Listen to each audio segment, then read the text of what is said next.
apa sih arti kepemimpinan? Pemimpin itu harus ada di depan, di tengah, di belakang, di atas, dan di bawah. Saya berharap begitu pemimpin itu. Pemimpin apa? Kayak politik, kayak pemimpin seperti kita, kayak birokrasi, pemimpin profesional. Jangan ngikutin saya, mungkin proses saya terlalu lama gitu. Bisa diperpendek. Karena dengan ilmu pengetahuan yang luar biasa bisa berpendek. Tapi harus ada proses. Kalau suka makan vitamin, tentu badan kita sehat walafiat. Kalau mau menjadi kalau sudah menjadi pemimpin, harus bangun organisasi hebat. Hebat.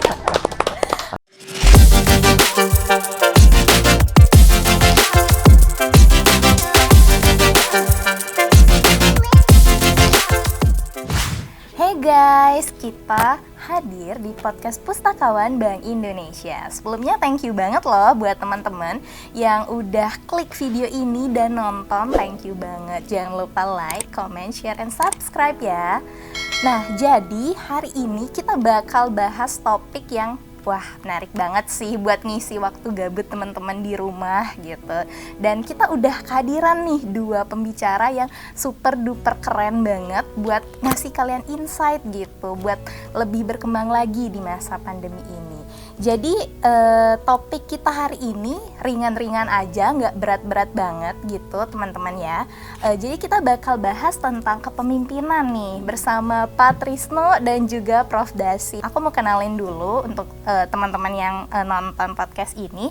Pak Trisno itu adalah kepala perwakilan dari Bank Indonesia Provinsi Bali dan Prof. Dasi sendiri selaku kepala LDA Dikti 8 gitu Prof. Jadi gimana nih rasanya bisa tampil di podcast Pustakawan Bank Indonesia ini Prof. dan Pak Trisno? Saya dulu ya. Ya saya bangga ya bisa muncul di podcastnya Pustakawan Bank Indonesia ini ya. Ini kan nanti tentunya banyak yang membaca ya, follower atau apa, sharing terkait dengan kepemimpinan, utamanya dari Prof. Dasi, dan saya mungkin contoh menjadi menarik buat anak-anak milenial untuk kedepannya supaya sukses gitu ya. Kalau saya sekarang ini sudah eranya informasi, ada podcast seperti ini memang harus menjadi sebuah katakan incaran teman-teman muda karena nanti bisa menjadikan sesuatu yang luar biasa dalam hidupnya kan. Karena menjadi pemimpin itu kan jenderal perang dalam segala medan kan. Jenderal perang dalam segala medan, terutama medan yang begitu terjal ke depan kan. Tapi intinya adalah sehari 5 kali sholat. Kalau sholat jangan pernah terlambat. Jika ingin jadi pemimpin hebat, jaga betul itu martabat. Waduh, mantap banget sih Prof. Nah, jadi gini nih, mungkin saya sedikit tanya-tanya dulu nih Pak ya dengan Prof. Dasi gitu. Prof. Dasi sendiri sekarang kesibukannya apa gitu? Kalau saya tidak menyibukkan diri. Saya dari gitu kecil ya. dari kecil saya terlahir memang senang menyibukkan diri. Ya kan, mengapa? Karena kesibukan itu menurut saya adalah bagian dari hidup saya. Kalau saya tidak sibuk, itu rasanya kok saya rugi begitu. Karena bukan apa, kesibukan itu apakah yang kesibukan yang sifatnya progresif, positif, atau kesibukan yang menambah pengalaman itu penting. Karena kita ini harus tahu, karena dengan pengalaman kita lama-lama menjadi ilmu pengetahuan. Jadi pengalaman itu sangat berharga, walaupun adalah pengalaman itu bukan hanya guru terbaik. Karena pengalaman itu adalah penuh manfaat. Tidak cukup pengalaman itu menjadi guru terbaik, tapi pengalaman itu harus menjadi penuh manfaat. Maka kita harus selalu menyibukkan diri untuk menghindari pikiran-pikiran yang ilusi-ilusi yang tidak jelas. Orang yang terlalu bengong lama-lama kan itu adalah buang-buang umur dan buang-buang waktu. Kalau saya tidak mau hidup saya buang-buang umur dan buang-buang waktu. Nah, jadi Dila pernah dengar nih Prof sedang membuat buku dan kebetulan ada Pak Trisno gitu memberi kata pengantar sambutan ya. Kok bisa gitu? Karena mungkin dari Pak Trisno gitu. Gimana kronologinya? Prof. Dasi ini sahabat saya. Oh gitu. Jadi sering bertukar pikiran, sering ngobrol terkait dengan ekonomi Bali, terkait dengan budaya Bali, bagaimana membuat kita yang muda-muda maju. Jadi banyak sekali kita bertukar pikiran, cari inspirasi gitu ya. Dan beliau profesor yang sangat produktif menulis buku gitu. Dan karena pengalaman beliau panjang, baik di dosen, baik di kepala mungkin rektor ya, atau juga sekarang LKDT dan juga LSM, dia bisa menuliskan pengalaman dia ke dalam buku yang menurut saya bermanfaat itu. Mungkin ada rencana kolaps buat buku nanti. Saya juga pengen sebenarnya, menarik juga. Collab pertama saya baru kata sambutan ya. Bener, awal yang baik Awal nih yang Pak. baik, ya. Gitu. Nah, jadi kan setelah riset nih, Prof, bukunya Prof Dasi itu banyak tentang kepemimpinan nih. Jadi berhubung juga Pak Trisno dan Prof Dasi salah satu pemimpin juga gitu kan. Dila mau tahu nih, menurut bapak-bapak sekalian, pemimpin itu gaya kepemimpinan yang sekarang yang lagi tren tuh kayak gimana sih? Dan apa sih arti kepemimpinan kayak gitu? Kalau gaya kepemimpinan yang sedang bagus itu adalah transformasional yang bagus sekarang. Kalau kepemimpinan demokratis, kepemimpinan partisipatif, kepemimpinan konvensional, kepemimpinan diktator atau otoritarian itu mungkin sudah Tapi yang paling bagus menurut saya adalah ada juga transaksional, tapi kepemimpinan yang transformasi yang paling bagus sekarang. Itu akan bisa mengajak seluruh pengikutnya untuk bergerak cepat sesuai dengan tuntutan organisasi. Jadi tidak buang-buang waktu, tidak buang-buang biaya, selalu cost and benefit menjadi target. Jadi menurut saya adalah transformasional adalah gaya pemimpin yang sedang in sekarang menurut saya. Dari berbagai macam gaya. Nah, ya kan, sekarang kita ini kan harus menjadi contoh loh. Tidak cukup memberikan contoh. Pemimpin itu kan transformasional itu menjadi contoh. Being example is much better than giving example. Ya benar sih, Prof. Oh, dari Pak Trisno sendiri gimana? Melengkapi Prof Dasi itu ya. Ini kan environment-nya sekarang bilang VUCA itu ya. VUCA pada VUCA itu ada volatil, terus U-nya uncertain, Ya. kemudian C-nya adalah kompleks dan A-nya adalah ambiguity. Ya. Jadi ini perlu pin yang adaptif dan inspiratif. Nah, mungkin sama dengan harus adaptif. Kita kalau enggak susah kita adaptif karena kita enggak masa depannya masih nggak jelas gitu kan. Kemudian inspiratif, harus kita memberikan inspirasi. Nggak jelas, ya kita harus clarify. Nah, itu benar menurut saya itu Pak Tris. Kalau menurut saya mengapa saya menonjolkan pemimpin yang transformasional, karena dia basisnya cinta kasih. Kalau sudah basisnya cinta kasih, pemimpin itu benar-benar seperti Pak Tris. Apa itu cinta? Pemimpin itu cerdas. Cerdas emosional, cerdas spiritual, cerdas intelektual. I-nya pemimpin itu punya integritas, integrasi, punya integritas kan. Lalu N-nya tahu normal dia, tahu norma agama, norma susila, norma adat dipahami, norma organisasi dipegang, benar nggak? Jangan sampai pemimpin melanggar norma. Lalu T-nya adalah transformatif, dia dinamis, kreatif, inovatif dan produktif. Sedangkan A-nya arif. Arif dia menjadi wise man say only fool rush in. Kan bagus kan? Lalu kasih dia pemimpin yang kreatif menurut Pak Tris tadi. Pemimpin yang kreatif harus. Kalau pemimpinnya tidak kreatif, organisasinya tidak maju. Lalu pemimpinnya adaptif. Lalu pemimpin yang sensitif, PK. Pemimpin transformatif itu pemimpin yang peka terhadap perubahan, peka terhadap situasional, dan peka terhadap tantangan dan ancaman dan sebagainya. Lalu ialah inisiatif. Lalu terakhir adalah harmoni. Itulah kasih. Jadi cocok itu pemimpin berbasis cinta kasih. Karena bagus ada. Andaikan kan kulakukan yang luhur mulia, tanpa rasa cinta kasih, hampa tak berguna. Yang luhur mulia aja pemimpin lakukan, kalau tanpa cinta kasih tidak akan ada gunanya. Begitu loh kira-kira. Iya. Keren banget sih, Prof. Ini mungkin ya kalau Dila boleh tahu, Prof Dasi sama Pak Trisno sendiri siapa sih yang sosok inspiratifnya kayak yang dijadikan role model gitu dalam kepemimpinan kayak gitu? Pak Tris barangkali punya? Saya pembelajar sebenarnya, cinta ilmu. Sampai sekarang saya suka membaca, nggak harus membaca, saya mendengarkan. Ada buku yang bagus buat saya adalah mungkin udah lama, dari Malcolm Gladwell, mesti yang milenial perlu baca, itu udah buku lama, namanya Outlier. Bukunya bagus Pak Bro. Itu bagaimana orang-orang sukses ya.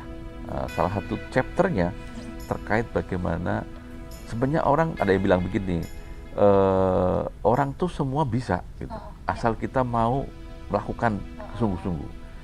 Ada penelitian di Amerika itu pemain baseball. Jadi kalau penelitian kenapa orang hebat sekali, intinya kalau kita mau belajar, mau berlatih 10.000 jam, itu pasti Anda master. Jadi tidak ada yang nggak bisa sebenarnya tadi. Misalnya main golf, saya kan, aduh nggak bisa nih, enggak. Udah, latihanlah kamu 8 jam sehari, 10.000 jam pasti Anda jago main golf. Nah, itu pembelajar. Saya juga belajar ilmu, belajar skill, belajar yang lainnya. Itu saya banyak belajar seperti itu. Buku-buku yang sekarang kalau kita kenal ada Elon Musk ya, saya juga suka gitu ya. Nama Jeff Bezos, saya juga suka. Siapa kita sebut? Simon Sinek itu juga hebat. Saya suka baca-baca itu banyak ilmu-ilmu yang kita bagus, bagaimana menghandling milenial yang menurut sekarang bilang susah mengendalikan milenial gitu ya. Tapi menurut Simon Sinek enggak terlalu sebenarnya, cuma dibesar-besarkan saja kata-kata milenial. Menurut saya, Bro. Betul. Ya, Bro. Gimana, Bro? Kalau saya, pemimpin yang jadikan saya idola adalah apa yang Pak terus benar juga. Pemimpinnya punya 3K, yaitu tadi punya kemauan. Kemauan belajar, kemauan. If there is will, there is way. Di mana ada kemauan, di sana jalan. Yang kedua punya kemampuan. Kemampuan pemimpin yang mampu. Ya kan, namanya human skill-nya bagus. Itu desain skillnya bagus, conceptual skillnya bagus, managerial skillnya bagus, technical skillnya bagus, soft skillnya bagus, personal skillnya bagus, grooming skillnya bagus, dan spiritual skill bagus. Yang ketiga adalah keberanian. Pemimpin yang berani ngambil risiko, berani ngambil sikap, berani berbeda, berani berbuat, berani melakukan sesuatu. Yang penting adalah ada dasarnya yang jelas. Terukur lah ya. Terukur itu kejelasan itu yang saya sebut adalah pemimpin dengan 3K. Punya kemauan, punya kemampuan, dan punya keberanian. Karena itu yang dibutuhkan. Karena kalau tidak ada yang ketiga itu, maka kita sulit akan mencapai atau mengantarkan suatu organisasi mencapai tujuan. Karena akan terjadi hambatan. Pemimpin yang berani tidak punya pengetahuan ditipu loh. Pengetahuan loh. Pemimpin yang punya kemauan saja tidak didorong oleh keberanian, tinggal di tempat, iya kan. Jadi harus kolaboratif. Jadi idola saya ya seperti Mahatma Gandhi, kan begitu kan ya idola saya. Termasuk ya mohon maaf Pak Jokowi juga idola saya. Karena mereka berani mengambil sesuatu gitu loh. Jadi saya lebih suka pemimpin yang benar-benar strong dan berani, ya kan, karena pemimpin itu kan harus akselerator dan eksekutor. Jadi kalau pemimpin tidak berani melakukan eksekutor dan eksekusi dan akselerator, ya tidak bisa jadi pemimpin dong. Itu namanya pemimpin yang safety player. Nah, kalau gitu ya tidak bisa menjadi pemimpin, karena dia adalah orang yang tunggal dalam organisasi. Ya kan. Nambahin boleh dikit? Boleh. Ada satu penelitian di Amerika, bukunya Spiritual Question misalnya ya. Spiritual Question. Pengarangnya lupa. Dia survei kepada 100 perusahaan besar di Amerika. Apa yang membuat sukses organisasi itu? Di luar dugaan, Pak, menambahkan Pak Prof Dasi tadi. Kejujuran itu nomor pertama ternyata ya. Iya. Disiplin. Nomor 2 jujur. Jujur, disiplin dan jujur. Nomor 2. Jadi terus kita ingat Warren Buffett. Warren Buffett tanya, waktu Anda merekrut orang itu yang penting apa? Ilmunya atau apanya gitu? Dia bilang gitu. Saya kalau merekrut orang karyawan ke Warren Buffett, yang pertama saya cari integritinya. Integritinya kan? Integritas itu kan? Kedua adalah kemampuannya. Kenapa? Kalau integritinya nggak ada, itu susah dibangun itu orang. Tapi kalau nggak pinter, di training, masih di bisa. Coach, masih bisa. Iya. Kalau integritas kan masalah bawaan nih. Betul. Kalau nggak integritas, kamu ajarin segala macam, walaupun sebenarnya manusia bisa berubah, tapi dia basically agak susah. Jadi itu integritas benar. ya. Katakan Pak Anu itu benar tuh. Integritas itu berkaitan dengan kedisiplinan, kejujuran, iya kan, kerja keras, kerja cerdas itu. Itu adalah ciri-ciri pemimpin masa depan. Termasuk mencintai pasangan loh. Iya benar, mencintai pasangan itu nomor 5 loh. Mencintai pasangan itu bisa pasangan dalam konteks istri, bisa juga pasangan dalam konteks di kerja, atau mungkin pasangan-pasangan kita untuk merumuskan sesuatu. Partner strategik lah. Jadi pemimpin itu memang benar-benar bisa menghangatkan organisasi, menciptakan atmosfer baru, merubah budaya organisasi, ya kan, menjadi lebih progresif, menjadi budaya mutu, depend on leader nih. Iya, jadi itu jangan dianggap enak-enak jadi pemimpin loh. Iya, berat. Iya kan, berat jadi pemimpin tuh. Harus menjadi trendsetter, harus menjadi panutan, harus menjadi contoh, harus menjadi kiblat, harus menjadi referensi pemimpin tuh. Berpakaian kita jadikan referensi. Iya. Tutur kata kita dijadikan referensi. Betul. Gaya kita dijadikan Perilaku, ya. Iya, karena kita sendiri. Benar nggak? Seperti Pak Tris ini di BI berapa pegawainya? Sampai mohon maaf, sampai jalan kita pun kadang-kadang diperhatikan. Ini ada bapak ya, bapak kok jalannya kayak gini? Nah, begitu. Jadi benar-benar menjadi trendsetter. Jadi pemimpin itu tidak gampang. Ada istilah, Prof. Ketika Anda jadi pemimpin, jadi lonely. Anda nggak punya teman. Karena sendirian kan? Iya. Kan yang anak buahnya ngerasain itu Dan terus ngapain gitu kan. Pada saat itu butuh keberanian. Iya, pada saat lonely. Iya. Kalau di bawah kan kita banyak teman. Banyak teman, banyak aja diskusi. Kalau pada suatu ketika ada suatu keputusan yang rumit harus kita ambil, kan tidak mungkin kita itu jadi pemimpin. Makanya saya bilang akselerator dan execution itu penting bagi pemimpin. Kalau tidak begitu, jangan harap jadi pemimpin. You akan pemimpin dapat tilas. Apa yang dikerjakan orang itu yang kerjakan lagi, sehingga tidak ada progres, tidak ada namanya one step ahead lah.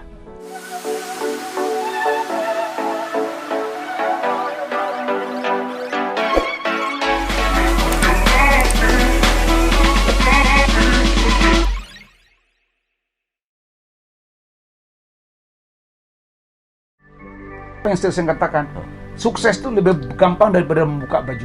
Jadi apapun Anda sukses, lebih gampang daripada buka baju. Hanya menghapus satu kata dalam hidupmu, malas. Harus disiplin. Harus disiplin. Iya. Mager kan? Iya. Harus disiplin itu waktunya. Disiplin, saya biar ini bagus sekali orang milenial seperti itu.